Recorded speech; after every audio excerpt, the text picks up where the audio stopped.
one of the most influential hard rock bands in music history. Deep Purple has forged a legacy as one of the key British bands that helped create the blueprint which would lead to the eventual creation of what is now known as heavy metal. Of course, we know the classic lineup of John Lord on keyboards, Ritchie Blackmore on guitar, Ian Paice on drums, Roger Glover on bass, and Ian Gillan on lead vocals.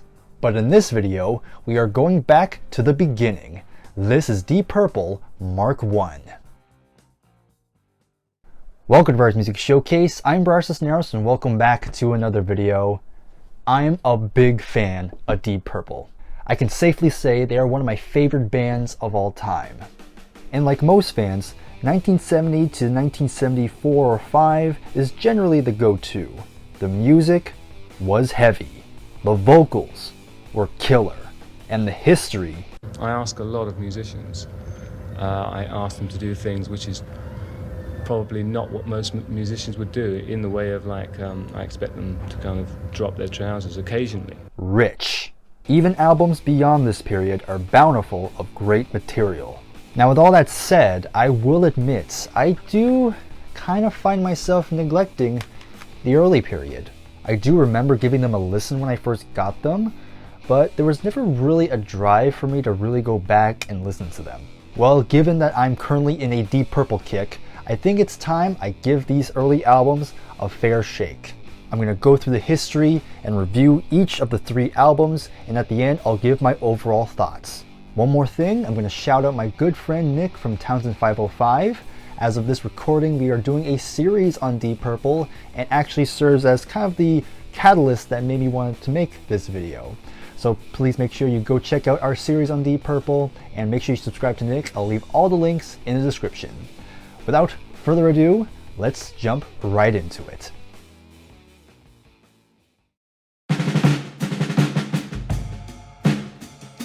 Before I start the background info, I do want to shout out another channel, and that channel being Yesterday's Papers.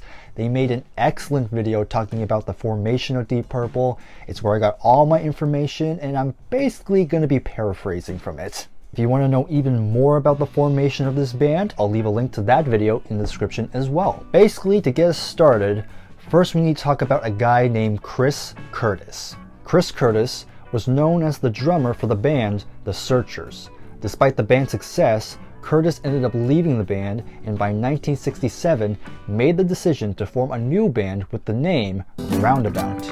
He soon got in contact with manager Tony Edwards, who made all the calls and got some of the best musicians he could get. First being John Lord, which in turn also led to the hiring of bassist Nick Simper, as they were part of the Flower Pot Men at the time. They soon eventually found guitarist Ritchie Blackmore, who is a very sought after session guitarist. Ian Paice was brought on drums and Rod Evans on lead vocals, thus concluding the lineup. Despite this whole thing being Curtis's idea, he would eventually leave the project due to loss of interest and being high out of his mind.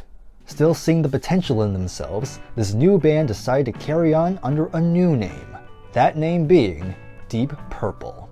They got in the studio, and by 1968 they would release their debut album. Actually, hold on a second.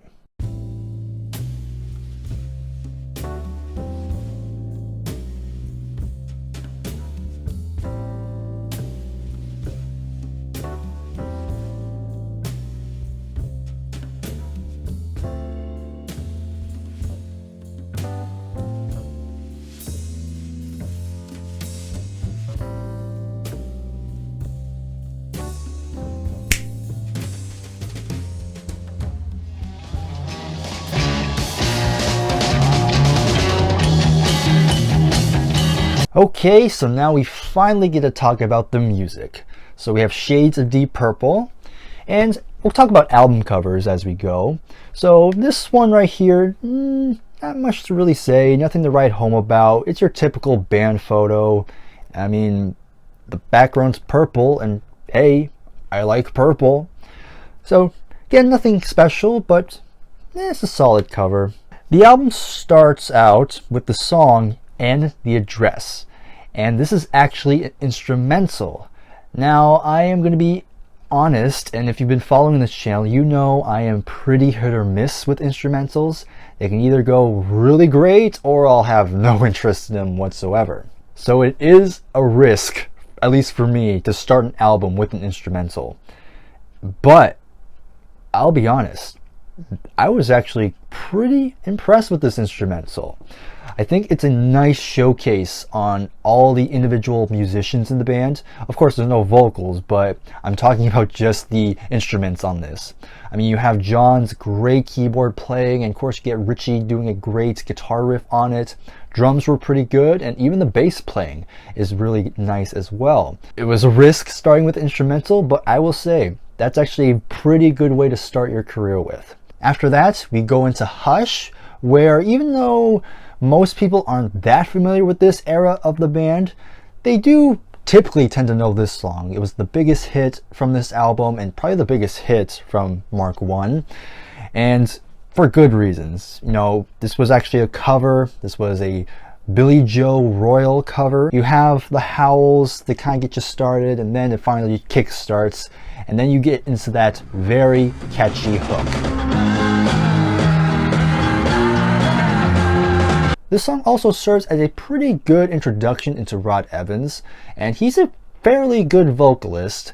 He definitely has a nice swing to this one. He definitely has a cool cadence to the vocal. And overall, it's a very catchy song. It's definitely my favorite song on this album. It's a very good one, to say the least. After that, we have One More Rainy Day, which is another very nice song. I like the mood they were going for on that one. Then you have Prelude, which is called Happiness, and it's also combined with the track I'm So Glad, which is another cover. Man, if I had a nickel for every time a debut album had I'm So Glad on it. The Prelude section is really cool. This is where the psychedelic aspect of this era really starts to creep in the most, and it's a nice vibe. And then you go into I'm So Glad, which is a very solid cover. Even though I still prefer the Cream version, Deep Purple still do a decent job, so nothing to really complain about. Mandrake Root is another pretty good heavy song on here. The guitar works great, keyboard playing is top notch, and even Ian Pace on drums gets a chance to shine. From then on, we have another cover, and that is the Beatles' Help. And I'm gonna be straight up, I really do not like this version. That said, the music of this cover is very nice. They're doing a ballad type of thing with it, which, you know, you can make the argument that it matches the lyrics maybe slightly more. But my main issue is that I am really unconvinced by Rod's vocal delivery. Apparently this is the track that made the band want to hire him to begin with, but I don't know, just the sound of his vocals and how he's trying so hard to sound sincere just kind of sounds off to me. The album does come back up with Love Help Me. Nothing too amazing, but still a very solid track. And then we close off with another cover, and that is Hey Joe. Man, if I had a nickel. It's a solid cover. Yeah, once again, it's not as great as another very famous version of it, but you know, for what it is, they do a solid job, and it does close the album on a decent enough note. Overall, this is a very solid debut. Musically, it is very great, and vocally, while there were some low points for Rod on this album, when he was on it, he did a very good job. So, for a debut album, I'm going to give this a thumbs up. The thing with music is going a strange way at the moment. English groups, it's either one thing or another. We'd like to collect hundreds of different musical ideas into our act. We use classical music as intros to our numbers and blending it into the number to get more interest musically. The album turned out to be a surprising success. While it wasn't well received in their home country, it was actually accepted in America. To continue the momentum, the band quickly went back into the studio to record their second album, The Book of Taliesyn. To capitalize on the hippie audience they were attracting, the record label decided to go way more psychedelic with the album cover. The album cover was designed by John Lord. John Vernon Lord. Seriously, what are the odds of that? Lyrically, the band decided to go into a more fantasy element, hence why on the cover you have castles, there's like a medieval theme going on, and just overall fitting the vibe and the theme they're going for. Overall, I think this is probably my favorite cover of the 3 albums that we're talking about. Okay, so from what I've gathered from a good chunk of Deep Purple fans, this is usually seen as either people's second favorite or their absolute favorite of the 3 Mark I albums. Yeah, this is my least favorite. The album starts with Listen, Learn, Read On, which is a pretty solid enough opening song. Again, has a good guitar riff. Again, playing is still pretty good, but again, not as strong as And the Address. But it does pick up with Ring That Neck, or Hard Road if you're an American, and it is another great instrumental. Again, I'm shocked that an instrumental is doing it for me, which doesn't happen too often. But again, the playing on here is great and overall just has a nice vibe and good rhythm to it. And then we get the first of quite a few covers on this album, which is another thing that I'm not a huge fan of. But Kentucky Woman, which is a Neil Diamond song, is pretty good. I like the guitar riff and the chorus is very memorable. Definitely the best out of all the covers here. Speaking of covers, we have Exposition / We Can Work It Out, kind of similar to what they did on the first album with, they did like an kind of prelude thing, and Exposition's okay, but then you have We Can Work It Out, and it's basically the same problem I have with Help. It's fine musically, but Rod just kind of can't convince me, or doesn't have much emotion to my ears. Shield picks the album back up a little bit with another pretty solid song. Again, nothing amazing for me, and I do think the last few seconds are a little unnecessary, but again, not bad. After that we have Anthem, and it's definitely a nice boost for the album, as that's where the classical influence is coming in. Of course, it's mainly John Lord here, and yep, the strings on the track is great, and great keyboard playing. Definitely a good highlight. And then the album completely tanks with the cover River Deep Mountain High. I was gonna say right here, it is my least favorite cover out of all the covers so far. When Rod opens his mouth, that's where it really falls flat. It is such a downgrade. And again, Rod is not a bad singer, but songs like this is completely out of his wheelhouse. So yep, it is a pretty bad way to close the album for me, and it's pretty long too. Maybe they could have trimmed it as well. But overall, yeah, there's some good stuff on this album, but for me, there's just way too many covers, and it has some of Rod's worst vocals, honestly. But you know, that's just me. You can leave your thoughts in the comments. I like to play here for the simple reason that I can go on stage and play my instrument, which is the organ. Yeah. And I know that 90% of the audience are going to be listening to what I'm playing. They're not there to say, oh, that's one of the Deep Purple. Oh, yeah. What a groovy guy, you know, look at the clothes he's wearing. I must get his autograph because they've been... Are you saying that's what happens in England? It does. While the album didn't perform as well at the debut, it didn't affect their upcoming US tour, which did really well. Trouble began to brew when their label, Tetragrammaton, began to experience financial trouble. The label really wanted them to create another hit to make money, but the band wanted to continue experimenting with their sound. For the next album, they wanted to try something a bit more hard rocking. The result would be their third studio album, aptly titled Deep Purple. So for what I've gathered, this album is usually seen as people's least favorite of the Mark I lineup. For me though, this is my favorite. Before I get ahead of myself, first, the album cover. This originally came from a painting. It was a very small portion of it, and it was called The Garden of Earthly Delight. The original painting was in color, but I guess there was a printing error, and so from this point onward, every single cover turned out to be monochrome. And with that said, I think I can say this might be my least favorite of the album covers, mainly because the lack of color really makes it hard to decipher what is actually going on, and it's just pretty messy overall. But man, the music makes up for it. The first song is Chasing Shadows, and it is a very cool opening song. I love Ian Pace's drumming on it. It has this kind of, I don't know, world beat almost. I guess you could say a little bit of a tribal theme going on. It's very cool. And even Rod's vocals on here were pretty solid. A lot better than the last album, I will say. But again, nothing amazing, but still kind of fits the vibe for this one. So very nice opening song. Line is up next, and I love the harpsichord used on this one. It really makes it stand out a lot more. Again, there's some really great drumming, and Richie's guitar on this song, when it comes in hard. And there's only one cover on this album, and that is the Donovan song Lelena, and it's a very great cover.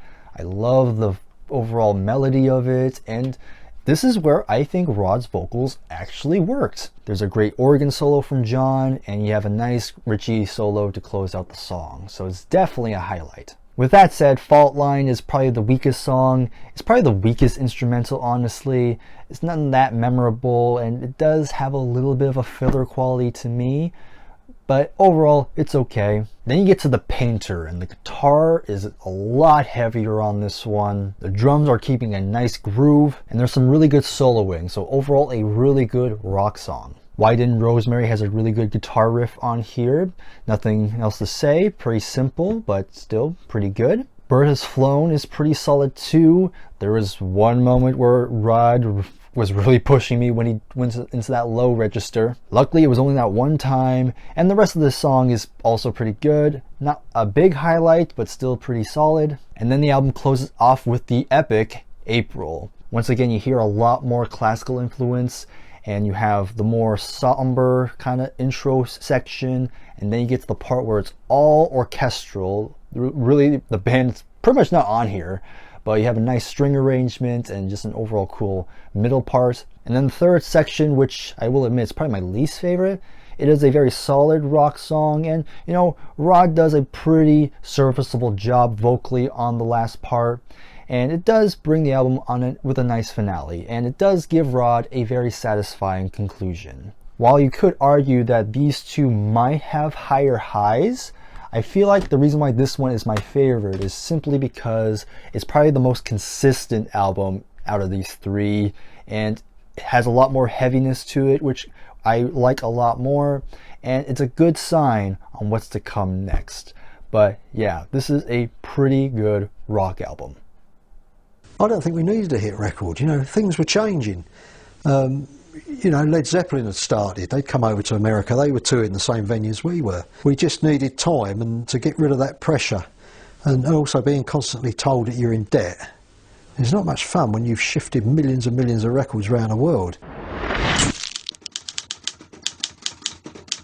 Soon, both Richie and John decided that they wanted to continue with this heavier tone. After much discussion, it was decided that both Rod and Nick were not going to cut it anymore. And Rod Evans was still in America arranging his marriage.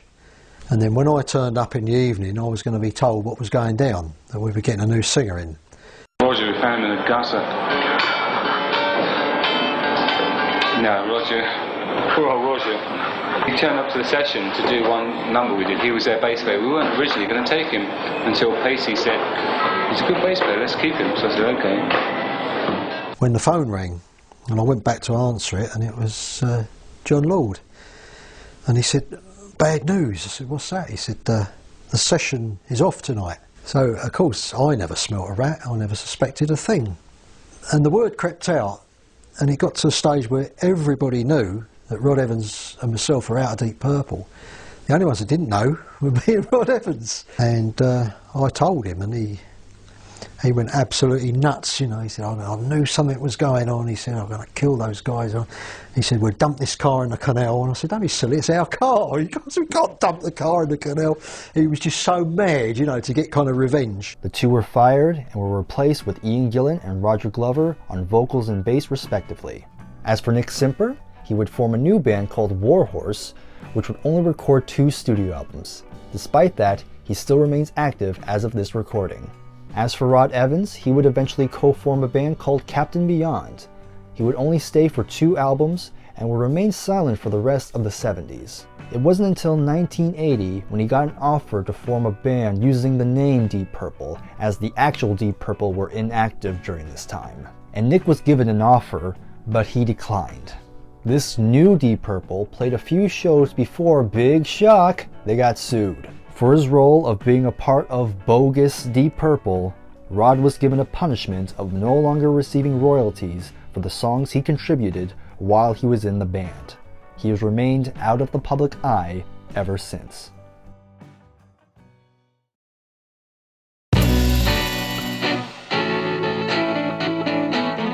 So after re-listening to these 3 albums, I can safely say I have a much bigger appreciation for this era of the band. While I still prefer most albums after this, I will say there is some really strong material within these. The musicianship of John, Richie, Ian, and Nick were such a treat to listen to, and the seeds on where Deep Purple would eventually go into are all scattered throughout these 3 albums. And I do want to give props to Rod Evans. Even though there were moments he was technically the weak link, there were some good vocals here and there, and he definitely fit the vibe they were going for at this time. While this still won't be my preferred version of the band, I do like it for what it is, and for setting the standards and showcasing what they're capable of. You've got to give this era some respect, and it's respect you can't hush.